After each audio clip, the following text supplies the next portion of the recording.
મજામાં જય માતાજી, જય શ્રી કૃષ્ણ, ખમાગણી। તો મારા નવા વિડીયોમાં તમારું સ્વાગત છે।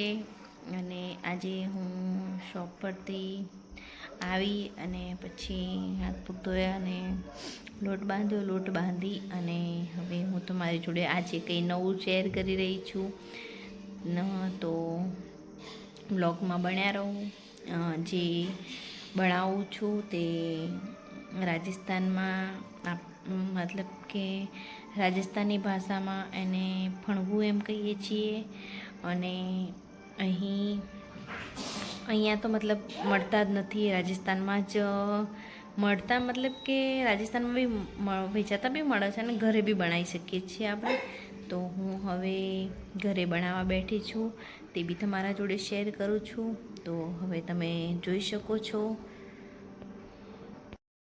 તો આ રીતના હવે એને બનાવવાનું સ્ટાર્ટ કરવાનું છે। તો તમે જોઈ શકો છો, હું આ રાજસ્થાની ફણગું બનાવવા બેસી ગઈ છું।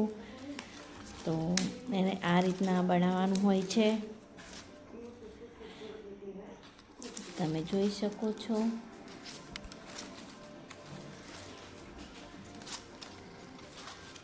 આની એક પરત તો મેં બનાવી દીધી છે અને આ બીજી બનાવું છું। તે મતલબ કે આ જે રીતના આ સાઈડથી હું બનાવતી જાઉં છું, પેલું મેં આ સાઈડથી બનાવતી મતલબ કે બનાવતી આ સાઈડ ગઈ હતી। તો તમે જોઈ શકો છો।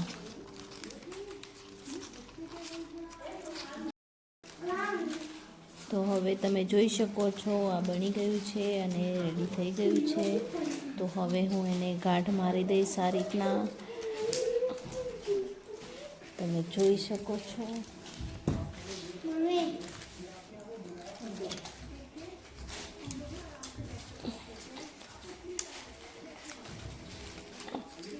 આ રીતના ગાંઠ મારી દીધી છે અને હવે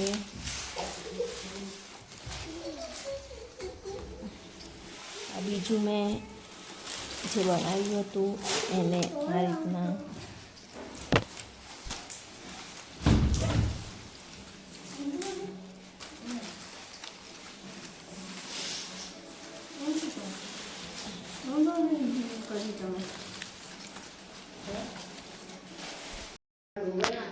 તો આ બે ફણગા તૈયાર થઈ ગયા છે, તમે જોઈ શકો છો આ રીતના। તો આનાથી જે આંગણામાં કચરું વાળવાનું હોય છે તો ફટાફટ નીકળી જાય છે। રાજસ્થાનમાં આ વેચાતા બી મળે છે અને ઘરે બી બનાવે છે। તો અમે બી ઘરે બનાવ્યા છે અને આને મતલબ યુઝ ક્યારે કરવાના કે આ સુકાઈ જાય પછી આને યુઝ કરવાના। અને અત્યારે આના ઉપર વજન મૂકી દેવાનું, જેથી આ કમ્પ્લીટલી એનો શેપ લઈ લે, જે છે તે ઊંચા ના થઈ રહે। અને આ અણીદાર હોય છે, આ વાગે બી છે, મતલબ આની અણી તમે જોઈ શકો છો। તો આ રીતના બનાવવાના હોય છે। તો આ બનીને રેડી થઈ ગયા છે।